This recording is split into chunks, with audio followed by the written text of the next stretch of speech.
Well, thank you, Trevor Oliver, and to Tom Danheiser, and most importantly to Bob Fukuda, who's the market director for engineering at Clear Channel Chicago, for getting me up on the air tonight on Coast to Coast AM. This is Ian Punnett with a face for radio and a voice for print. I'll tell you this right off the bat. I did not want to miss this show tonight. Not just because this is the kind of show I would love to listen to, but because it's just so much fun to do. And even though I'm on the road in Chicago, we were able to pull it together to get a studio on so that we didn't have to miss this one. And it's going to be so interesting to get this update from Galen Cook.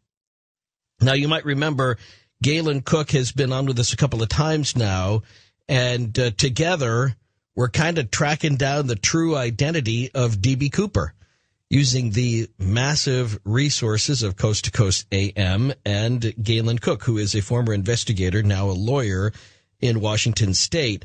We started the show back in Thanksgiving weekend with a visit with Galen Cook on the weekend anniversary of the successful skyjacking of D.B. Cooper. And then we got a phone call from a family who said, you know what, that's Dad.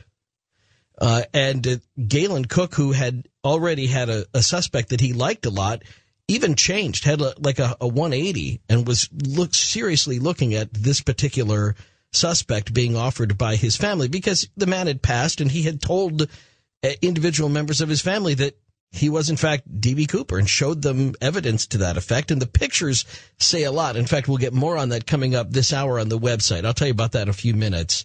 But we're going to put something up on the website at coasttocoastam.com, a new photo where you can really see the similarities between the man whom the FBI identified as D.B. Cooper and this man who as of now shall remain nameless. But we'll talk more about that with Galen Cook and what more he's been able to figure out on this story. Plus, coming up a little bit later on in the show, Peter Von Puttkamer. He is the producer of at Griffin Productions. They do a lot of documentaries. He's been on the road investigating everything from Bigfoot to giant tarantulas to being in, these amazing caves to hunted circumstances to where people are doing the most bizarre things. And he's also been involved in these native rituals and every possible activity out there on the fringe. He's not only seen it, but he's participated in it, and we'll tell you more about his latest monster hunting expeditions coming up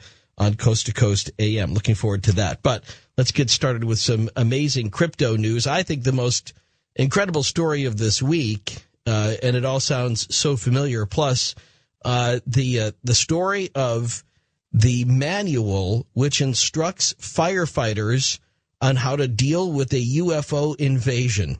Maybe you saw that tonight on the website. We'll tell you more about it in crypto news next on Coast to Coast AM. This is Ian Punnett.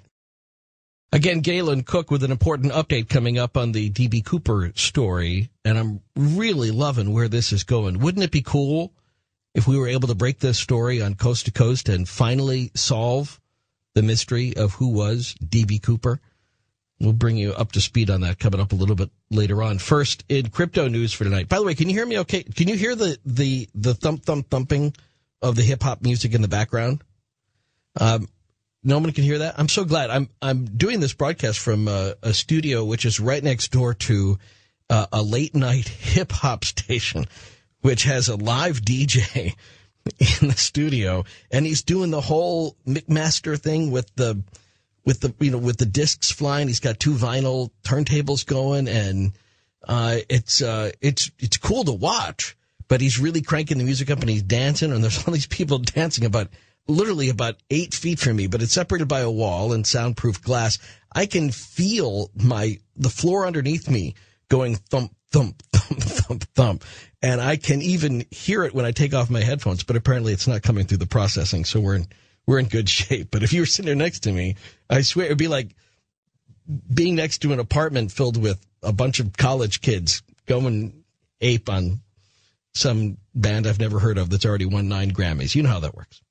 All right, so as far as I'm concerned, the weirdest news story of this week in crypto news the reports that the Secret Service waived their protection of Barack Obama in Dallas.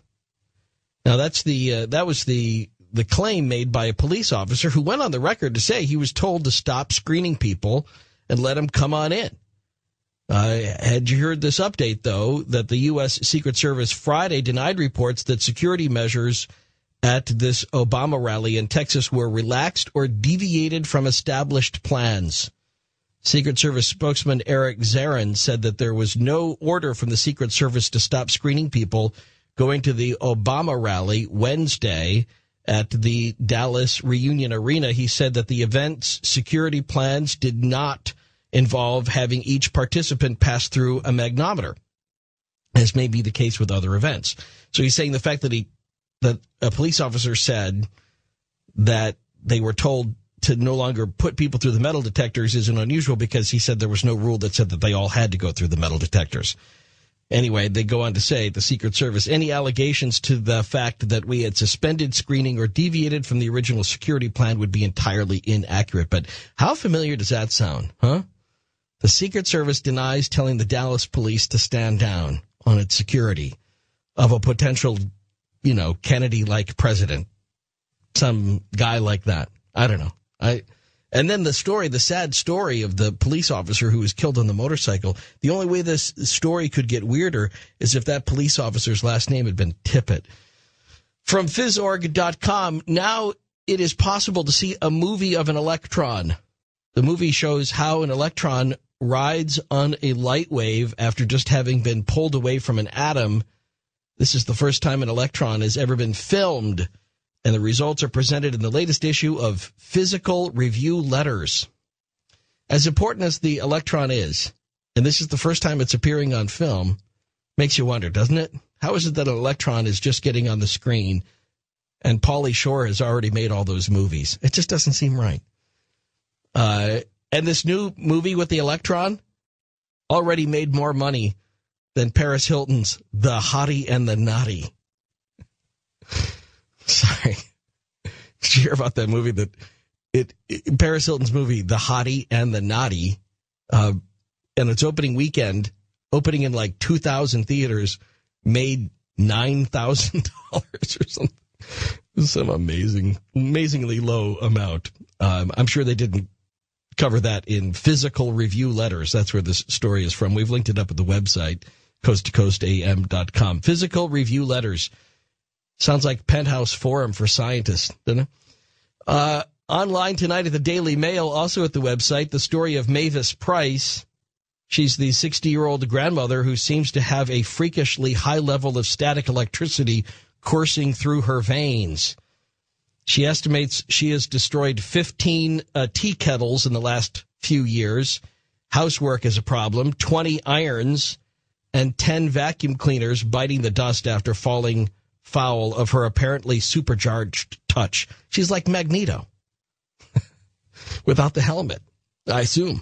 Maybe she's got a helmet, too. And her friends and family are often left with hair standing on end after touching her. I should use that excuse. My wife asked me to vacuum. I should say, I'm sorry, I blow up vacuum cleaners. She also can't have a computer in her house, though, because they go berserk at the touch of her hand. You can find out more on that story online. I hope this woman is never allowed to wear corduroy pants. For God's sake, she could blow up half of England. And let's keep this statically charged grandmother out of Arizona, which is close to becoming the Persian Gulf of solar energy, according to CNN. A Spanish company is planning to take 3 square miles of desert southwest of Phoenix and turn them into one of the largest solar power plants in the world. The company, which has plants in Spain, Northern Africa, and other parts of the U.S., could begin construction as early as next year on this small, dusty town 50 miles southwest of Phoenix. The company said Thursday it could be online with solar energy by 2011. It's a $1 billion power plant. But again, like that, CNN describes it as the Persian Gulf of solar energy right here in the United States. Good thing that President Bush is leaving office, or we might end up having invaded ourselves somehow before it was over. Sorry. And then, speaking of Phoenix, The 600-page guide may lend credibility to UFO believers. It's in a story from a Phoenix TV station. You can find it at coasttocoastam.com. The Fire Officer's Guide to Disaster Control can apparently be found in firehouses across the U.S., though. It covers everything from fire and flood response to aviation disasters. Chapter 13 of the book has an unusual twist titled Enemy Attack and UFO Potential. It outlines what could happen in the event of a UFO crash. The authors of the book, retired firefighters, write in part, it would be remiss not to give some part to the role fire departments might play in the event of the unexpected arrival of UFOs in their communities. In a less optimistic scenario, you may have engine trouble upon approaching the scene. Radio contact could be lost with your dispatcher. If at night your headlights could go out, the city could be blacked out, and your portable generators may malfunction when you attempt to use them for fans and portable lights. For the sake of the first responders, I hope Chapter 14 of this manual is how not to get vaporized by their alien death rays. Because that always seems to happen in those movies. Remember, they like turn green, they glow, and then they're gone. And if you take a look online, I'll try and get the blog up a little bit later on this hour, too. Our guest is ready. Galen Cook is standing by with another breaking story. Well, at least of sorts, anyway. It's not the breaking story that we want, though, Galen, yet. The one where we take it to the FBI and we've proved beyond a shadow of a doubt that we know who D.B. Cooper is. But we're getting closer, aren't we? Absolutely. By the way, pleasure to be back on your show, Ian. I love having you on. I cannot wait to do this, because I think there is something about this story that seems so plausible. But you are our investigator in the field on this, Galen, so let's start from the beginning. You're talking about somebody that you like as being your prime suspect for D.B. Cooper. Then you were contacted by this family. Is the family still remaining nameless? At this time, yes, and I want to compliment them. There's basically the widow and then three sons. The three sons are not related to the widow. The widow was a wife that came down the line later. But a stepmom. That's correct. But they've been coordinating with me, and we're doing this slowly and methodically. The family does not have an agenda, but they would like to know the truth, and that's why we're working steadily on this thing. And by the way, I don't know if you put it up on the website yet, but the latest evidence that I gave you is the exact same evidence I gave the FBI. So you and your listeners have the same thing the FBI has right now on this suspect. All right, so we have a photo which is coming up in a few minutes, and that'll go up at coasttocoastam.com. Mm-hmm. And this is a new photo that also looks remarkably like the photo of the drawing made by the FBI's sketch artist. That's correct. Actually, there's about 3 or 4, and I can't tell you which exactly. It's either 3 or 4 artist renderings that were produced in 1971 and 1972 of the suspect D.B. Cooper. And they were taken from actual eyewitnesses on the flight 305 on November 24th, 1971. They were probably taken from 2 of the flight attendants and the gentleman who was seated directly across the aisle from D.B. Cooper. So that they all look pretty much the same, but as everyone has a little different interpretation of what they remember seeing, they might vary a little bit, but they're all pretty close. Now, let's go back before we go forward. The last time you were on, we had a photo sent by the family, and then we had the sketch by the FBI, and then we had somebody who was very kind, and their name escapes me. I don't know that I even kept it, who did a composite for us of those two things to show just how close they were. And we'll put that up, too, coming up in just a few minutes. And so you can see, again, just how if we just morphed the FBI sketch just ever so slightly, we have almost a dead ringer for the FBI sketch. You have some ingenious listeners out there. Aren't they talented? Your audience is the greatest, I got to tell you, Ian. What he did really brings out the essence of the D.B. Cooper lookalike. All right, so we'll have that coming up in a few minutes. And then the new photograph. Now, but the last time you were on with us, we were talking about trying to find some of the other witnesses. One in particular was a flight attendant who had moved away, had changed her name, had gotten married. And had you had any luck hearing from anybody who knew who any of the other witnesses were? Yes, I have. I have talked with one of the crew. There were 6 crew members from Northwest Airlines that night, 3 pilots and 3 flight attendants. I know where one flight attendant is, and I sent her the same picture that has been up on the web for about 6 weeks. She has not returned my calls yet, or excuse me, she has not returned the letter and the picture. So I don't know if she even received it, but she's not the principal witness I'm looking for. The one I'm looking for is Tina Mucklow. Now, I know a little something more about Tina, and I got that from another private investigator. Tina probably doesn't go by the name Mucklow anymore. She goes by Tina Larson. And something very odd I learned just a couple days ago. Tina has been hard to find, and she doesn't want to talk much about the case. Now, remember, this is a 37-year-old cold case, and the FBI is actively trying to wrap this case up. They've been on the news a lot in the last 4 or 5 months, as you well know. Turns out that Tina's brother-in-law is an FBI agent. So that might be part of the reason we're not having any luck locating Tina. And that's been confirmed to me by 2 different sources. Tina's brother-in-law was an FBI agent. Was, but that might be why the FBI is keeping her under wraps? I wish I could answer that question. I don't know. Tina has had an interesting life since D.B. Cooper. She no longer works for the airline. She became a nun, and she was in a monastery down there in southern Oregon for a number of years. Quit that and moved down to San Diego, and we've lost track of her movement since then. Now, another investigator who I've been coordinating with on this case, and he's out of New York City, he's looking for Tina too, but we're not having any luck. Tina is the flight attendant who spent the most time on the plane with D.B. Cooper. Okay, now let's just go over that for a second. We're looking for a former flight attendant, former nun, whose brother used to be in the FBI, and she lives in the San Diego area. How many of those could there actually be?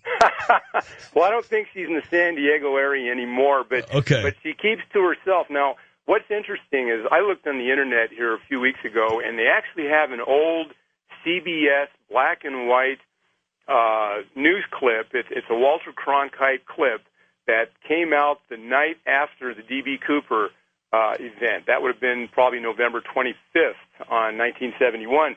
And the newscaster in Reno, Nevada, tried to get an interview with Tina Mucklow, but Tina didn't want to say much. Well, she's still not saying much, and it's 37 years later. I want her to look at this black and white photo of my suspect, and I want to see if this jogs her memory and says, yeah, that's either the guy or it's not the guy. Right.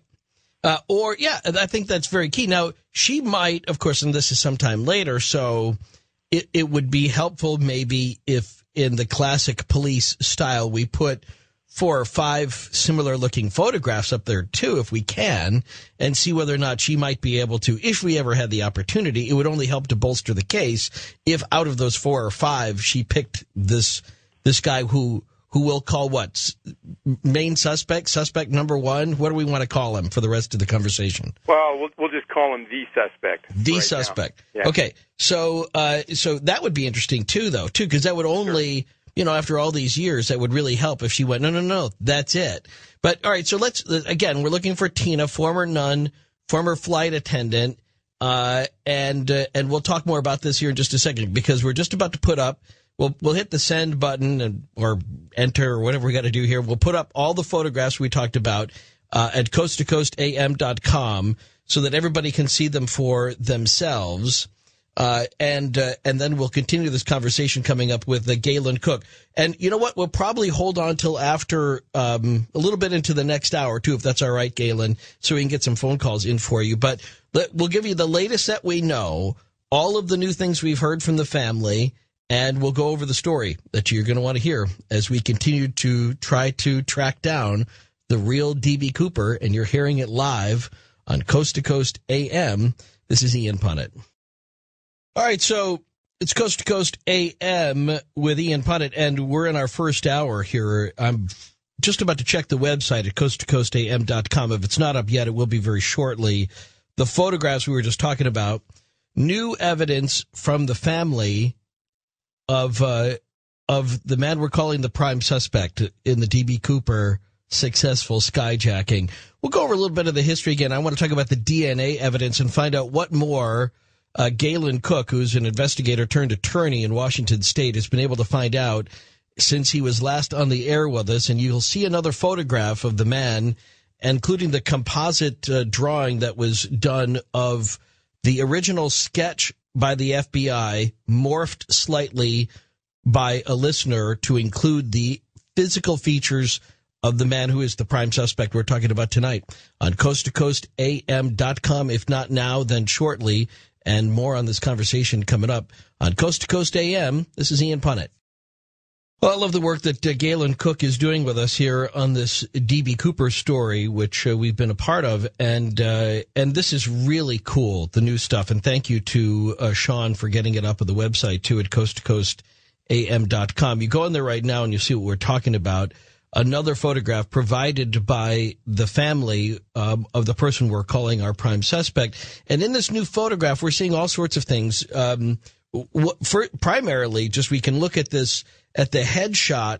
If we just isolated the face of the suspect and looked at that with the original FBI composite drawing, we really see even there kind of a greater similarity maybe than even in the other shot, particularly in the chin and in the cheeks, where it's really eerily like the FBI drawing in this new photograph. Don't you think, Galen? Yeah, it certainly is, Ian. I've got the photo right in front of me now. The first photo was taken in 1971, and this shows the suspect in his military fatigues. And right. He was active Army in that time. The new photo that just went up on your site moments ago shows him in his dress uniform. And what it doesn't show, I cropped the picture, what it doesn't show is the Brigadier General pinning an award on his left shirt pocket. And the award he's being given is the MSM, or the Meritorious Service Medal. And I believe just days after he got this medal, he retired permanently from the military. And this picture right here was taken in early August of 1973 at Fort Lewis, Washington. Fort Lewis is a Army command post located about 35 miles south of SeaTac Airport, and that's, of course, where the famous D.B. Cooper skyjacking took place. And where we think he was originally trying to get to, because he wanted, when the plane took off, he wanted the back stairs to be lowered already on takeoff so that he could jump out right away.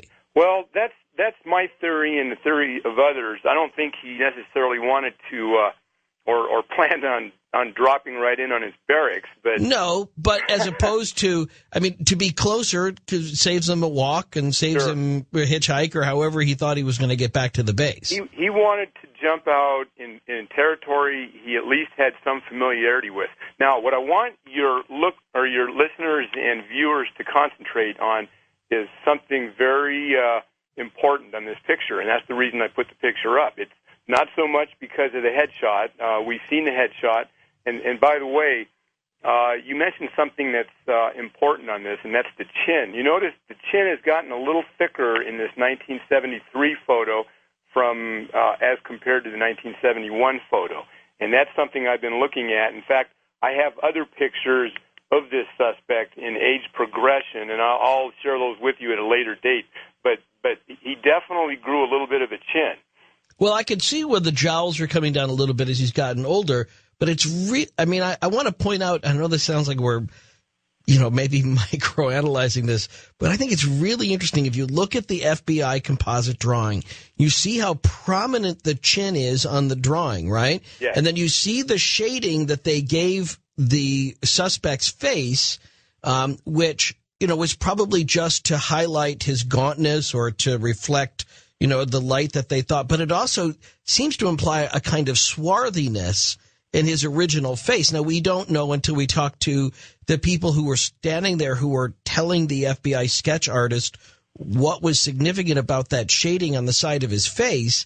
But it seems to imply a kind of swarthy aspect of his complexion, because that shading isn't as dark on other parts of his face. And then you look at the new photograph that you put up, and you see that chin line follows almost the exact outline that the original FBI sketch does. It's a terrific observation you're making, Ian, and it's also pertinent to this case. There's something about the composite drawings of D.B. Cooper that around the chin and the neckline that are a little mysterious. And if you look at the photos that I've received from the family members, you'll notice that there is something about the chin. In fact, I talked with the widow, and she's mentioned this a few times too. The hairline is almost perfect to a T. The ears are absolutely right perfect. On the money. Exactly. The age lines below his nose, even around his lips, are, I'd say, just about perfect.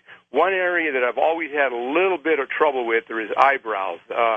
D.B. Cooper, without the sunglasses, at least in the artist rendition, shows a little bit thinner eyebrows, where my suspect's eyebrows are a little thicker and not quite as long. But I don't think that's as significant as other features. Because he could have gone to, literally, before the sketch was done, before he did the jump, he could have been at a barber, and my barber thins out my eyebrows every time I go in. So, that's not that unusual. That's not a characteristic that's kind of hard and fast, obviously. That's right. Now, what I want your listeners and viewers to look at is the second picture or the second photo, and I want them to look above the left pocket, and you'll notice the award ribbons. There's 3 rows of them. And then I want them to look at the little insignia. It's actually a medal, and it's located directly above the ribbons. Now, I had to use a magnifying glass to see this, but when I was going through some of the material that the family had forwarded on to me, I had to use a magnifying glass. And this thing, when it appeared in the magnifying glass, I'll tell you, I just about did a backflip. What it is it's a little medallion that's pinned above the ribbons, and it's the jump wings. Now, let me tell you what it depicts, because some people don't have magnifying glasses handy. Sure. It's an open canopy parachute with wings going from the top of the canopy down to the lower end of the parachute. I call them wings. Some people said they actually look more like wreaths. But I've talked to people who both are active and retired in the U.S. Army, and they said those are actually called jump wings. Now, back in in the 60s and the 70s, anyone who had paratrooper training and a certain number of jumps under their belt was awarded this particular jump wing. So in fact, this suspect we have had parachute experience. Now, this is important because we talked about the whole high altitude, low opening thing last time, and I thought this was significant that there was no particular halo uniform insignia at the time that this photograph was taken. That's correct. I want to make sure this is very clear. I had to talk with some people who were in the military, and they told me that the halo looks a little bit like the jump wings, except there's a star above the open canopy. And the halo medal wasn't actually developed until either the late 80s or the 90s. There were halo jumpers, but they didn't have a halo insignia in the 60s and 70s. And from talking with several of the sons of this suspect, they remember quite distinctly their father training doing night halo jumps in the military. Now, they remember him when he was doing the jumps, or that he talked about it? No. I talked with the oldest son, who's now in his mid to latter 50s, and he said when he was a kid, probably in 7th or 8th grade, he remembered his dad having to go out on night maneuvers, and they were living in California at the time, and they were doing night halo jumps. He distinctly remembers that. Now, do we know, we have it confirmed yet that this particular suspect was at the base near Seattle at the time of the successful skyjacking of that flight? It's a good question, and it goes directly to the heart of the case, Ian. This is what I've been able to find. This suspect, I'm actually looking at a good part of his military record right now. Through the Freedom of Information Act, I requested the DD-214 form, which is the discharge papers that give pretty much the entire military history of a person. This suspect joined the military at age 16 in 1946, and he started out in the Air Force. He later took an honorable discharge back then it was called the Army Air Force.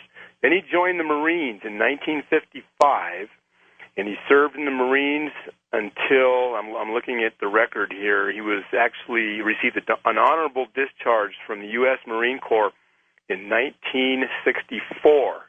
And then that same year, he joins the United States Army. So he served in 3 different branches of the military. I'll be darned. Yeah. And then now his record is nebulous from 1965 to 1967. That's why I'm still pursuing this, because I can't find accurate information to show what he did during those years. However, in 1968, he was in Fort Ord with the Army. And he received several letters of commendation, too, from the military, so he served honorably. Now, to get to the date that we need, which is 1971, in 1970, he took an honorable discharge from the U.S. Army. Now, get this. In 1971, he became an ROTC instructor. And I'm not going to say where right now, but he became an ROTC instructor with the U.S. Army, and he served as an ROTC instructor for 2 years. For those people that don't know what that is, that's Reserve Officers Training Corps. So he was basically teaching at a major college, which has an Army ROTC unit, and that's what he did. So in 1971, which is the critical year, he was an ROTC instructor, and I'm not going to say whether he was in Washington State or not, but the 1973 photo, which is up on the web now, that shows him receiving his last award, was taken at Fort Lewis, Washington. Now, you're going to have to pardon me here, but I need to know why you're leaving that specifically blank, when seemingly this is what it would hang on. Yeah, I understand, but if I give you the name of the college where he was teaching at, it could be checked quickly, I think, and the name could be determined. And I still have a duty to protect the name for the family's interest. So I'm doing the best I can. I'd love to give the name, but I told the family I wouldn't until the FBI had a chance to look at this evidence and make a decision whether or not this was the guy or was not. Okay, but why can't you tell us whether or not he was in the Seattle area? Well, I'll tell you what. I'll tell you this. He was not in the Seattle area. Okay. Yeah. In fact, I'll tell you what. He was in Utah. He was in Utah. He was teaching. He was an ROTC Army instructor in Utah. But on the night of the jump, he was assigned to some ROTC location in Utah. This is where it gets dicey. The youngest son told me that his father had already split up with his mother at that time. However, the son and the mother were living in Utah. The father, this is the suspect now, was not living with them. But you got to remember, this D.B. Cooper jump took place on Thanksgiving Eve, and it's very possible that he had made a trip up to Washington State, more specifically the Seattle area, and had business up there. And the reason he had business up there is because this particular ROTC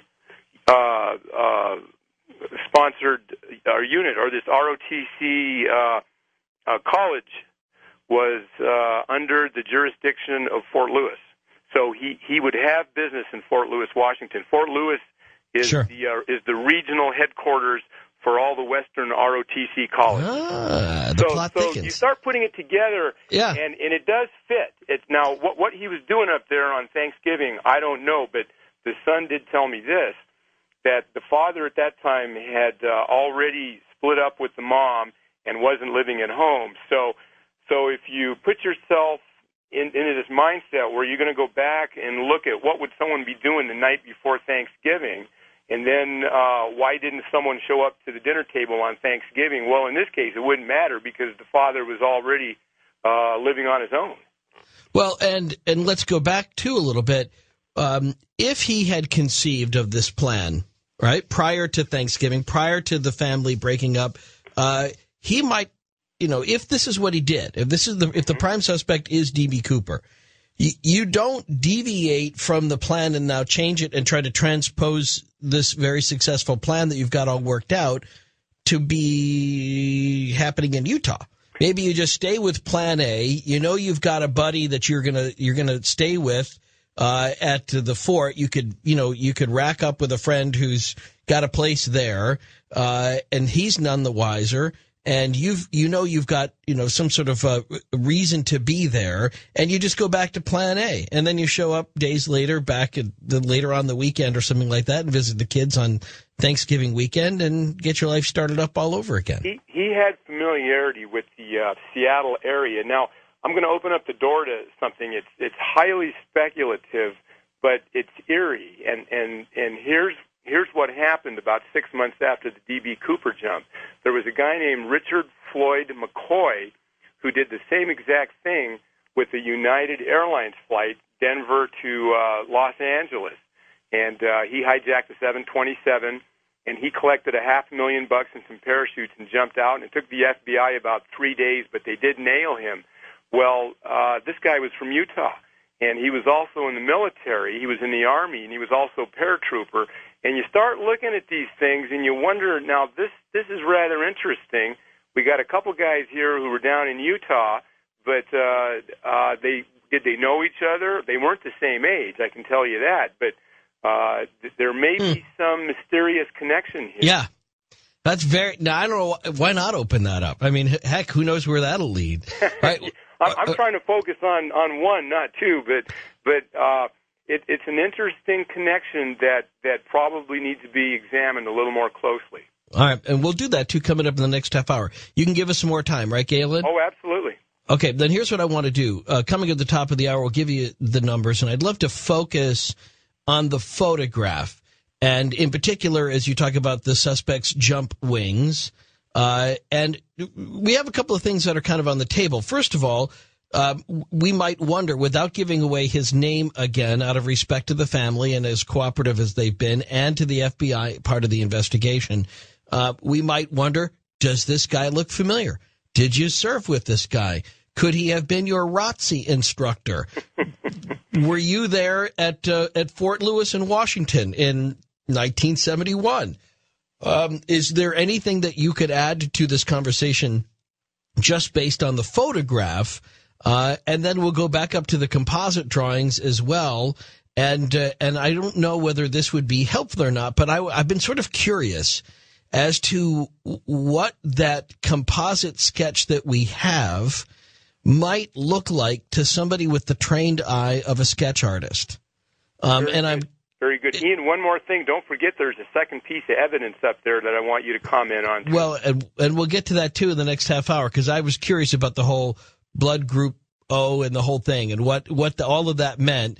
As you scroll down here, you'll see the photographs, and then you'll see at the bottom, you'll see a little document, which we haven't gotten to yet, but which we will coming up with Galen Cook. But again, if you happen to be a former police sketch artist, I'm just kind of curious, since we can't yet talk to the woman who gave the police that evidence or gave the police the suggestions for what should go into the composite, knowing what you know about composite sketches versus what photographs actually, look like of the person that the police are looking for, what is it that you think that flight attendant might have been telling the sketch artist?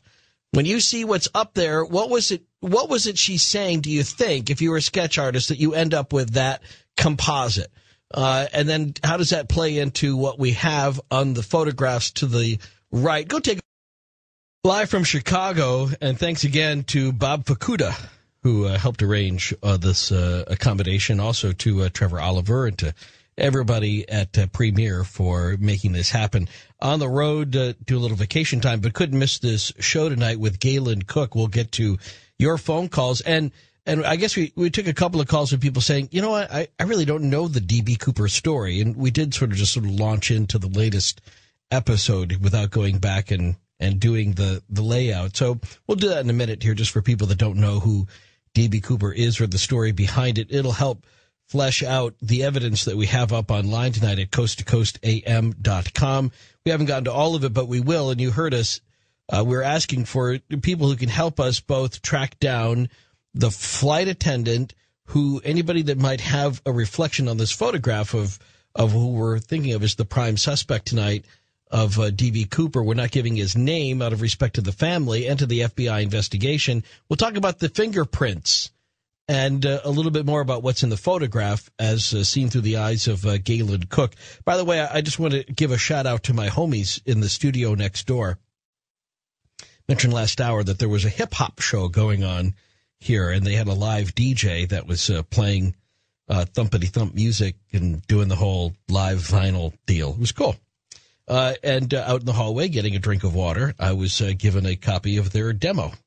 So thank you to DJ Cranksta for this demo, and I'll tell you what's on it here. There's just 2 tracks. Top Dollar Ho is one of them, and Naked and Baked is the other track on here. And I'm assuming that's how it's pronounced. It may be Naked and Baked.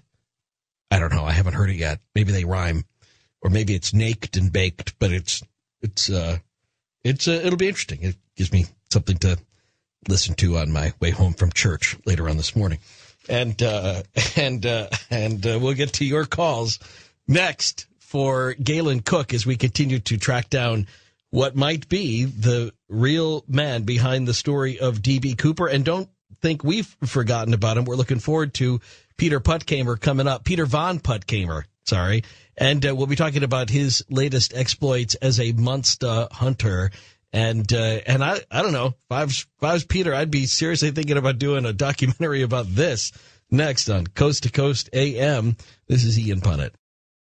Well, before we get into the calls, and hang on, Mark and Paul, and to other people, too, who want to join in this conversation, we could probably step back a little bit and give a primer for those who are unfamiliar with the story of D.B. Cooper with Galen Cook. So, Galen, with special attention paid to some of the things we've already talked about and why they're significant tonight on the website, do you want to just give a quick sketch? Sure. By the way, I had a 4-hour telephone interview with a gentleman named William Radicek last week, and I want to say hi to Bill. He lives out in Minneapolis. He was the co-pilot on board Flight 305 that night, and he actually talked to D.B. Cooper using the airplane's interphone system. And he corrected me on a few things, but I learned a lot of things that aren't published about this event, and I'd be glad to talk to you about that at some future date. Good. All right. Well, let's roll through just for people to get an idea, a quick timeline of the D.B. Cooper story. Yeah, it's November 24th, 1971. It's Thanksgiving Eve.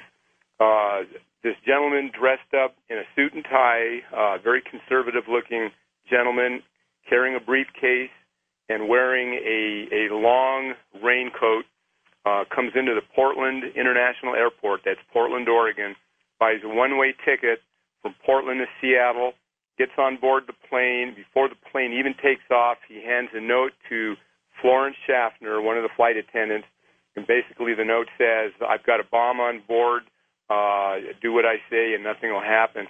She takes the note up to the pilots. The pilots decide this is real, and they basically are at the mercy of D.B. Cooper, who wants 4 parachutes and $200,000 cash at the SeaTac airport, and then the plane can land and release its 36 passengers. And that's exactly what happened. It's a little more involved than just that. This is the quickie version.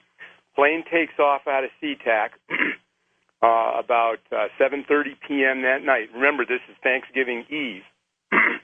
with 4 parachutes, $200,000 in cash, all in 20s, and the 3 pilots up in the cockpit and 1 flight attendant, Tina Mucklow.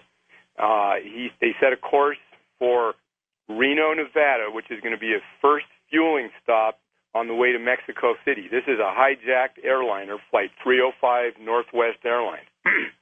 At about 8:11 p.m., and somewhere near the Columbia River, which separates Washington State from Oregon, the crew up front felt what they call a pressure bump because the aircraft was only flying at 10,000 feet as instructed by D.B. Cooper, so that D.B. Cooper could slip on a parachute and jump out with $200,000. And that's exactly what he did. Now, it gets a little complicated because he ordered 4 parachutes, 2 front and 2 back, hoping that with those parachute deliveries, he'd get some D-rings so he could connect the front and the back. The front is the reserve chute. The back is the main chute. He goes out with an NB-8 Navy emergency backpack that apparently worked, but he also took a front chute that didn't work. And whether he knew the difference or whether he was going to use that chute for some other purpose, we may never know. But that's one of the stumbling blocks for the FBI is they can't understand why a guy who had experienced parachuting would jump out with the reserve chute that was stitched up and had an X over it. Needless to say, 9 years later, a 9-year-old or an 8-year-old kid named Brian Ingram was on the bank of the Columbia River in Washington State near Vancouver and found some of the $20 bills that Cooper had taken. So we knew for sure that at least the money got to the ground, and I guess D.B. Cooper did too. And the big question is, did he get away with it? Did he die in the jump, or exactly what happened? And it's a 37-year-old mystery that the FBI can't close. They've had over 1,000 suspects, some good, most of them were not good as far as suspects go. But it's an open case today, and one of the greatest unsolved mysteries in FBI history. Let's go over some of what we learned last time when we had this conversation. That's seemingly insignificant things, except when you tie it together with this suspect, this guy we have up the website at coasttocoastam.com, whose family had contacted you after the appearance we had together back in Thanksgiving, that this guy's brother, this prime suspect's brother, was named Dan. Is that what it was? That's correct. He had a brother named Dan who's also deceased now, and the actual name D.B. Cooper is actually, it's a misnomer. The gentleman or the suspect who hijacked the plane gave the name of Dan Cooper when he purchased a ticket in Portland. And on the flight manifest, they only used the first initial back then, so it was D. Cooper. And at SeaTac Airport, as the passengers were deplaning, the FBI had to take an accounting of all the passengers, and the only one who didn't get off the plane was initial D. Cooper.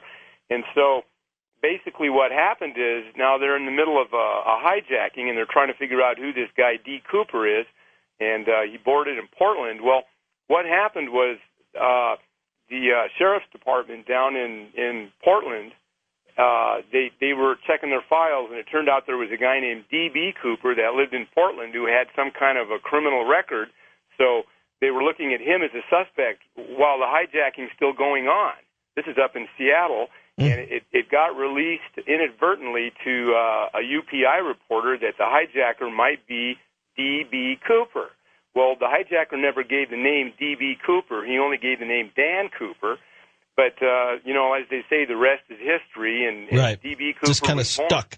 Right. Yeah. Now, and interestingly enough, did the family reflect on the significance of the last name Cooper? Did that ever come up anywhere in your conversation? No. Like, was there an aunt or anybody named Cooper? No, that's a mystery why he picked Cooper.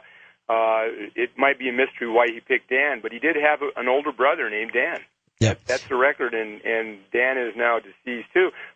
Another thing we were looking at, and we're still looking at, is whether or not there was a ground accomplice to complete this hijacking. The military, the way they're trained, and I certainly I didn't serve as a paratrooper, so I wouldn't know for certain. But it seems like to pull this thing off and really get away with it, he might have needed some ground support. And so there's always been a question as whether or not there was an accomplice somewhere that could be waiting or maybe had some kind of advanced radio system where he could be picked up. It's speculative. I do know from one of the sons that this suspect, this D.B. Cooper suspect that we're looking at, had a lot of survival training and was certainly capable of staying out in the woods for as long as he needed to stay out of cover. All right, so take a look online again at coasttocoastam.com, and you'll see the photographs. We've been talking about a composite sketch drawing done by the FBI, 2 photographs supplied by the family of this person who they believe indicated to them that this fit their father, indicated to you that this fit their father, so that things like the fact that he liked to wear suits, he liked to wear a kind of suit just like he was D.B. Cooper was pictured in, and that his military record is consistent with all of the aspects of this story. And we've talked about a lot about the last half hour. Let's get to a couple of people, and then we'll get to the bit at the end of the page here at coasttocoastam.com and the significance of the thumbprint, etc. But first, Mark, east of the Rockies in New York, on Coast to Coast AM for Galen Cook, the investigator who has been leading this. Mark? Yes. Hi. Hi. Where are you with this? Anything you can help us with? Well, I've got 2 questions, and I hope it really rattles some people's brains and brings them into this conversation. First, you guys were talking about, Galen was talking about how money was found. That was my first question. Where was it found and how was it found? And are those serial numbers traceable? First question.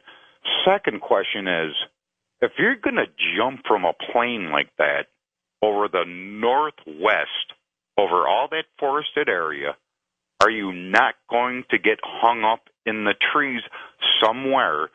And why has not anyone looked up above, perhaps, to see if there's maybe a parachute or human remains up in a tree somewhere? Well, they certainly look, but it's a huge area. But Galen, onto the money part. Sure. The money was all in 20s, and it had been photographed by the FBI, and actually this money was on standby for a kind of a ransom in waiting, if you will. If the FBI ever needed to do something similar to this, they'd have money that had been photographed already. And so they had all the serial numbers of every bill. In fact, I have a publication with the serial number of each bill.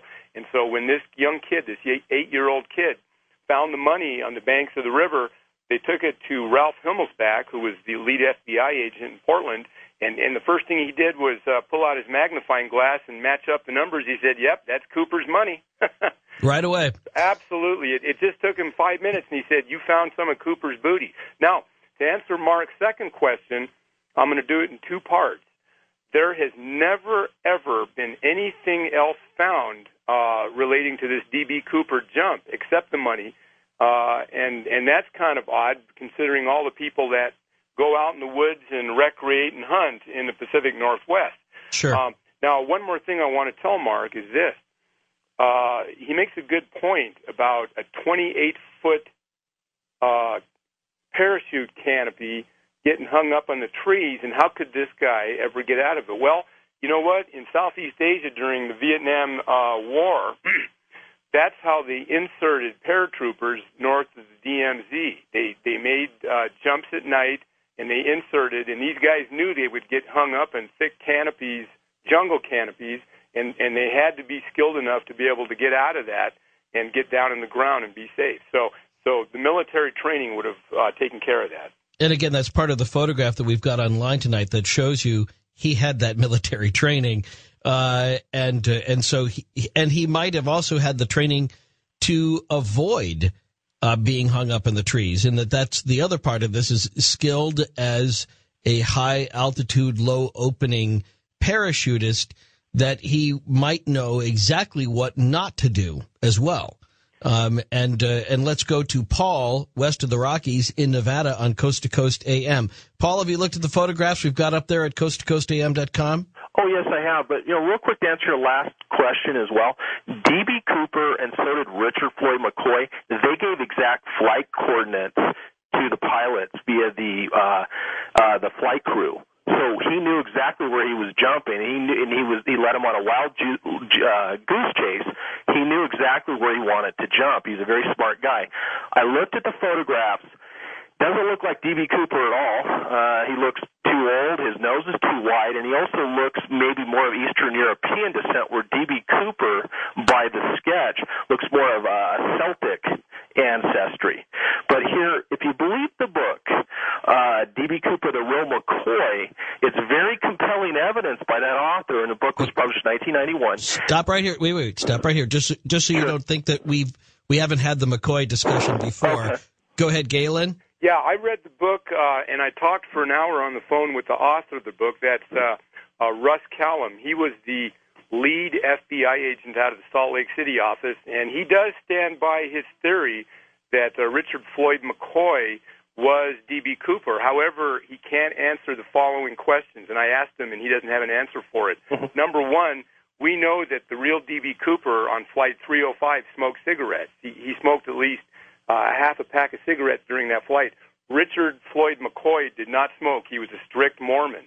Number two, there's evidence to show that Richard Floyd McCoy was in Southern California on November 24th, 1971.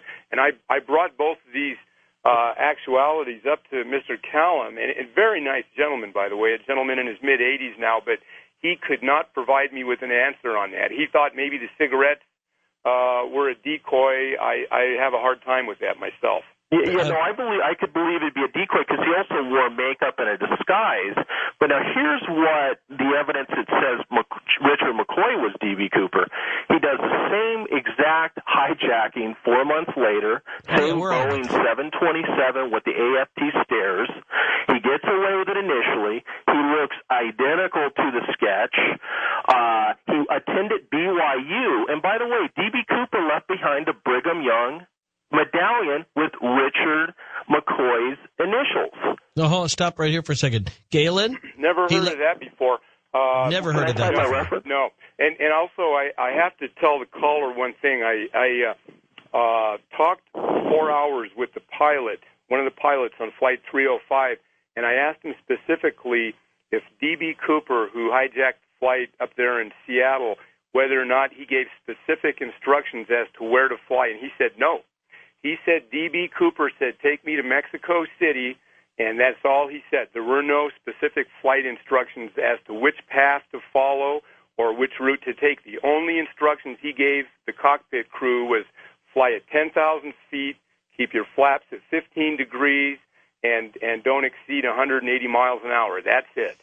Well, and let's be clear about this, too. The FBI has eliminated McCoy. Yeah.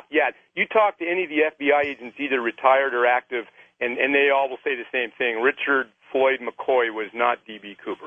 And God bless you, Paul, for making the case. Every time we talk about this, somebody calls up as though this has never been brought up before. So we know, and that's significant. Now, as to what you said before about it doesn't look anything like him, I think that's remember that this is a sketch. It's not a photograph.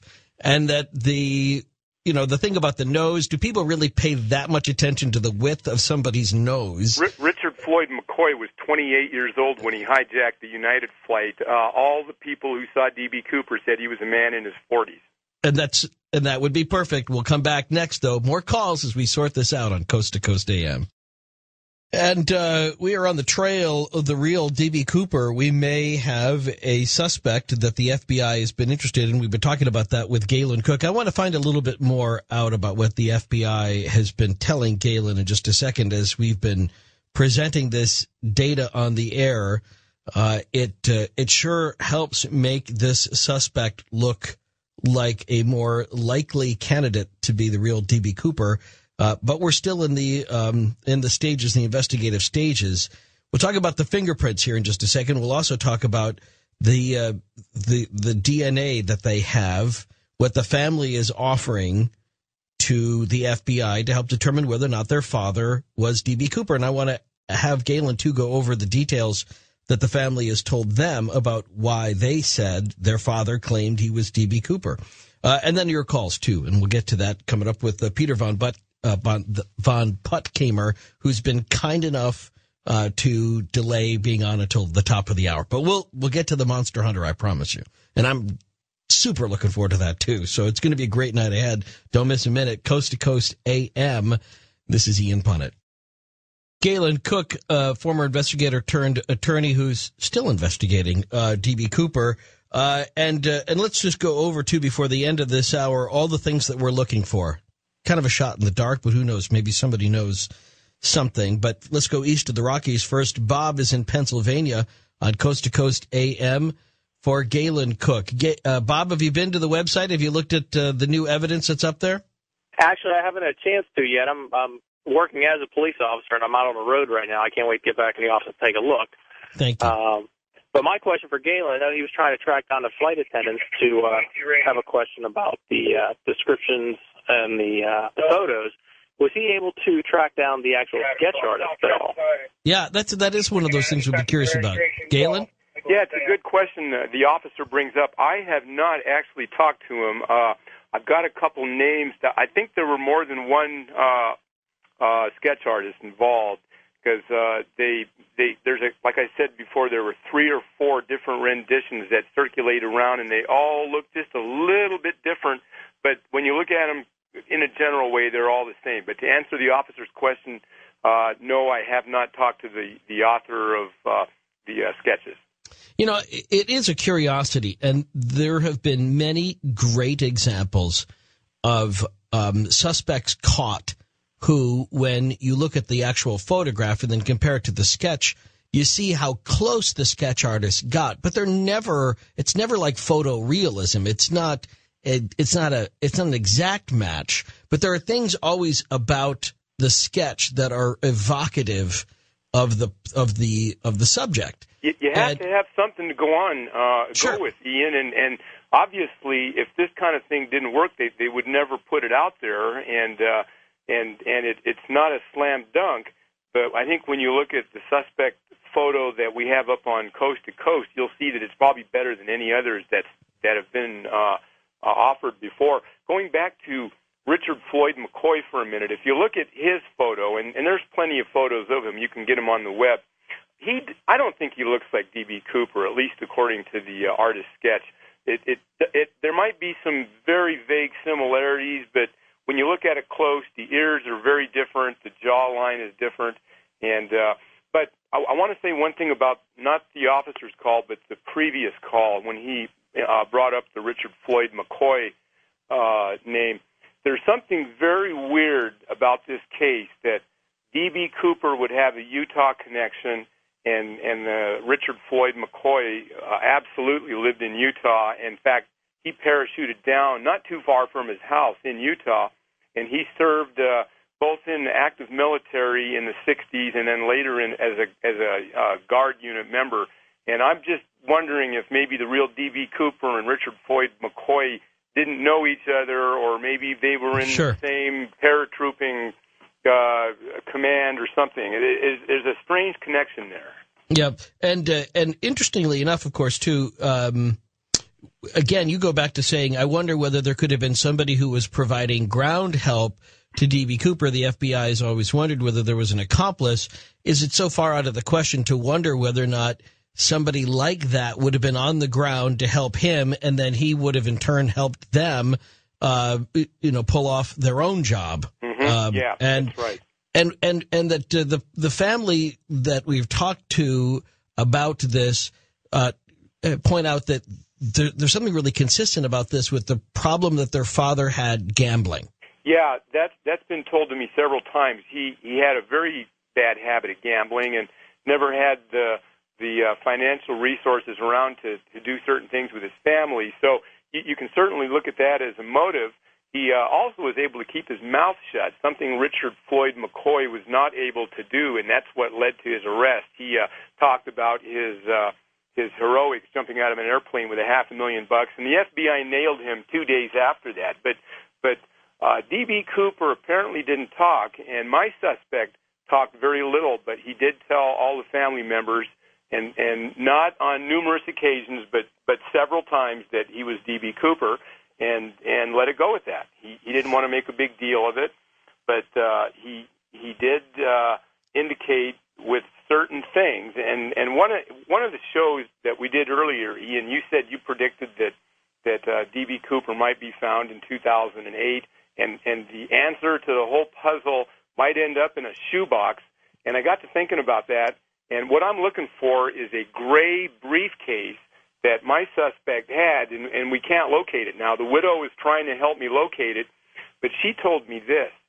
She said one time her husband had this gray colored briefcase that looked like a normal businessman's briefcase, and opened it, and she said she distinctly remembers seeing some $20 bills in there. She said, I remember seeing $20 bills, but we're looking for that briefcase. There's a couple of places where it might be. The suspect is deceased now, but apparently he left some of his personal effects in different places, so we still have a hunt to find that as further evidence to this case.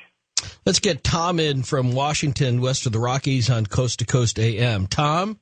Good evening, gentlemen. How are you this evening? Very Couldn't good, be Tom. better. And Ian, as usual, very good show.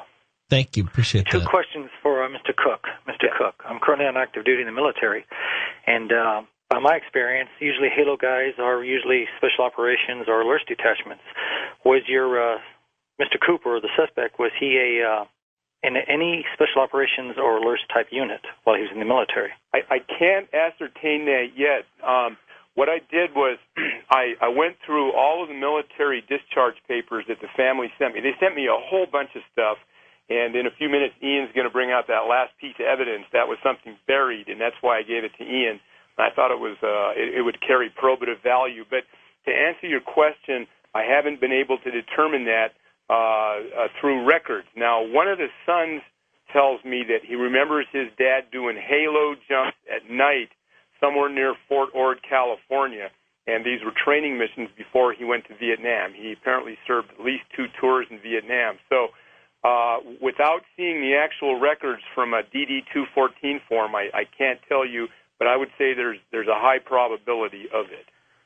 Very good. And the second question is, now, when you said he had 4 parachutes with him, or he was given 4 parachutes, now, from my experience, you got the square, which is much more maneuverable, a paracommander, which is semi-maneuverable, and your tactical round chute, which is what, like the 80-second jumps. Which chute did he go out of the plane with? He ordered 4 chutes. He wanted 2 front and 2 back, and the FBI, they had to scramble around the Seattle area to find them. They were finally located at a skydiving school in Renton, Washington, which is very close to SeaTac Airport. Mm-hmm. I know it well. Yeah, and they delivered the 4 chutes. The actual flight attendant went off the plane, brought the chutes back on the board, on the plane. Cooper figured out real quick which one he wanted. He wanted the NB-8, which was a Navy emergency chute, full canopy, 28-foot canopy. Okay. And it was the least maneuverable of the chutes you have mentioned. However, it was the military chute that he would be most likely familiar with. Yeah, I've jumped 28-foot rounds, and those things are stone cold hard to try to maneuver. So yeah. I'm wondering if he didn't go into trees and break his neck somewhere. Well, the guys that inserted behind enemy lines in Vietnam in the 60s, they used those kinds of chutes too, and they were able to get through that dense jungle and get back safely on the ground. So they must have had some training on how to avoid trees or how to get out of the chute if they got hung up. I mean, the only thing I could think of is, like you said, is that maybe somebody was on the ground giving him a hand to help him get out of a tree if that's what he went into. Unless they saw a rope wrapped around his body or something like that. It's an interesting speculation. The one key piece of evidence, of course, are the $20 bills found along the river. Yeah, that fascinates me. Yeah, and the prevailing thinking among FBI agents is that he never successfully lived when he hit the ground. He probably died before he hit the ground or when he hit the ground, and they said that the money is evidence of that. However, I heard an interesting bit of information is that he actually tried to tip two of these flight attendants for doing such a good job, and he pulled out a couple of wads of 20s. These 20s were rubber banded in $2,000 packets, and he tried to give each of the flight attendants $2,000 as a tip, and none of them would accept it. And the story I heard was he put the money not back in the satchel that was provided by the FBI, but into his raincoat. And so if he jumped out of an airplane going about 100, the money could have flown out of the raincoat. Exactly. Yeah, that's kind of ironic because I was actually in high school when that kid found that money on the beach up there. Mm-hmm. And kind of Tom, I appreciate your unique perspective on that, and thanks for jumping in. Let's go first-time caller line. Jim is in Arizona on Coast to Coast AM for Galen Cook for just a few more minutes. Jim? Good evening, Galen. How are you doing? Very good, Jim. Thank you. I'm a private investigator myself out of Southern Arizona, and without any access to your files, you just verified something I discussed with the screener a moment ago. In these pictures, I see the gentleman is wearing Vietnam service medal with at least two successive decorations there, which indicates, like you said, 2 tours in Vietnam. My question was, have you, I'll give you the question and just a quick comment afterwards. Have you checked, possibly done a Freedom of Information Act, if the family cannot verify his whereabouts, much like the other gentleman indicated, if he was involved in special ops, there's a good possibility, was he under deployment of some kind? And that's one question. And my other comment was, having been an investigator a long time, sketch artist drawings can be like a Mr. Potato Head sometimes. They're not even close to the stuff. So I think he's close enough in these pictures. But and I got to tell you one more thing. Apparently there was more than one sketch artist involved because Tina, who flew with the hijacker down to Reno, she was interviewed separately and gave her own eyewitness account, and the other flight attendants, Florence Schaffner and Alice Hancock, never flew out of Seattle. They deboarded in Seattle, and they gave apparently a different artist, police sketch artist, their version. So you had 2 or 3, maybe even 4 witnesses. That would be Billy Mitchell, the kid who sat across the aisle from Cooper, up to 4 different aspects of what D.B. Cooper looked like to these various people. But apparently the descriptions are all relatively close. Yeah. Now, my other question would be, was that a hand-drawn, or were they just using the layover strips that were popular in the 60s and 70s where they would just get as close as they could by flipping different strips in the book until the feature more or less matched? Yeah, that's a technical question. I can't answer that. I'm sorry. Again, might be great to track down the sketch artist on that. Thank you, Jim. As a musician friend of mine would have said, if he looked at the photograph and then the sketch artist is close enough for jazz, as he would say. Don't forget that. Don't forget that fingerprint, Ian. Yeah, and we haven't, because I'm going to get Chris in here, and then that's it. Chris, we just got to be quick here. Chris is in Houston. I want to leave the last few minutes to talk about the fingerprint that's up at the website at coasttocoastam.com. So, Chris, let's just keep the question short if we can. All right. Well, I just wanted to ask him, the DB Cooper took 2 parachutes, correct? He took 2 out the door with him. That's correct. Okay. Now, there was $200,000 worth of 20s.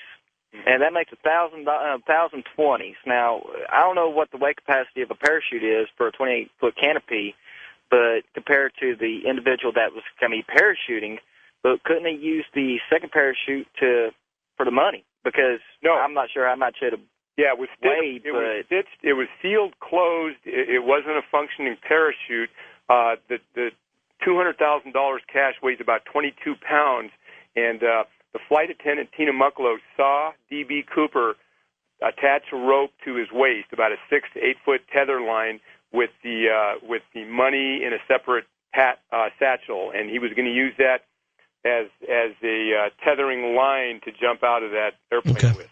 All right, now let's go to that, and thank you, Chris, for that. Go down, take a look at coasttocoastam.com. If you do the link up to these new pieces offered by Galen Cook, you scroll down to the bottom and you see this right thumb print. We've given this, I'm sure, to the FBI. Do they have a matching thumbprint from the D.B. Coopers on the plane? Here's the story I have. According to the FBI, there are 66 unidentifiable fingerprints on Flight 305. Presumably, some of those may be from D.B. Cooper, but the FBI isn't saying. I did talk with Agent Larry Carr, who's the lead agent now, and he said they do have fingerprints. So what I did was I went through all these military records, and I have more to come yet, but I found an interesting one, and you've got it on the website. This was taken in 1949, so the suspect would have been 19 years old. These were discharge papers of his service in the Army Air Force, and part of the discharge procedure required his signature and his right thumbprint, and it's a very good thumbprint, one of the best I've seen, and I've got several others of this suspect. So what I did was I sent along the latest photo and a picture and this impression or this right thumbprint and mailed it to the FBI. So they probably got it about the same time that you put it up on your web, Ian. Okay, and now we have a photograph here, too, that we've included that you've blocked out the signature, but that would give another piece of evidence for the FBI if they have the original handwritten note. They do not. They do not have it. Cooper demanded all the notes be returned to him. Cooper did his best to make sure that he didn't leave too much evidence behind. Yeah, that's pretty good. But he might have left some DNA behind, though. And that's what the FBI's indicated that they had something that they're holding up their sleeve, and so if we can use that as an indicator, then we might be able to say they might have, if they could determine, for example, in their DNA evidence, whether or not the person they have DNA of was in blood group 0. Can they do that? Can they find out whether or not he's an O? I'm not sure about that, but I will tell you this. The Sons all told me that if this investigation gets to that point, they will all submit DNA samples, and apparently that kind of determination can be made. So that's going to be the ace in the hole. But the fingerprint is good, and if this matches up with any of those 66 thumbprint or fingerprints that the FBI has, then we know my suspect was on Flight 305 that night. We got to like that. All right, and then Tina Mucklow, we're still looking for anybody that knows of the former nun that was also a former flight attendant, and any other evidence that somebody might have about an accomplice or anything else. Give your address again so people can email you. Okay, I'll tell you what. I would prefer that they go through Coast to Coast. Okay, go to coasttocoastam.com. We'll leave it up to there. We'll be in touch. Thank you so much, Galen Cook. Looking forward to continuing the conversation and determining once and for all whether or not this is it. Could be eliminated. We'll let you know, and then we'll move on to the next suspect. And then we'll get to Monster Hunter coming up next. Thank you so much, Peter, for your patience. Next on Coast to Coast AM, this is Ian Punnett. And it's perfect for tonight's guest, the very patient Peter von Puttkamer, if we will talk about his exploits overseeing the Monster Hunters, just one of the many documentaries he works on. Great work. Want to hear his latest coming up next on Coast to Coast AM. This is Ian Punnett. Hard to name a network that has not shown material from Peter von Puttkamer and the work that you've done over the last couple of years. Peter, for those people who may not see your resume as completely as I do, other than Monster Hunters, why don't you go over some of your better-known titles? Sure. Hi, how you doing? I think the audience on your show would no doubt be familiar with Sasquatch Odyssey, The Hunt for Bigfoot, which has sort of become a bit of a classic now because featured the 4 old-time hunters of Bigfoot, Peter Byrne, Grover Krantz, Renee DeHinden, and John Green. And sadly, 2 of those gentlemen have since died since we did the show. But it's a great testament to those guys, and it's a lot of fun and looks at Bigfoot culture and, examines the whole phenomenon.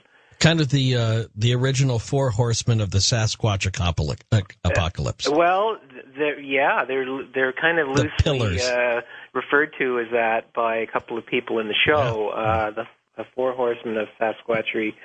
But that was bit of a early work on Bigfoot out there, and I've been making films for 25 years, and my films go back into the early 80s, and I'm working with Native Americans, producing shows for PBS, working with Native American filmmakers, in partnerships and creating some pretty important work in terms of their communities and cultural and spiritual practices.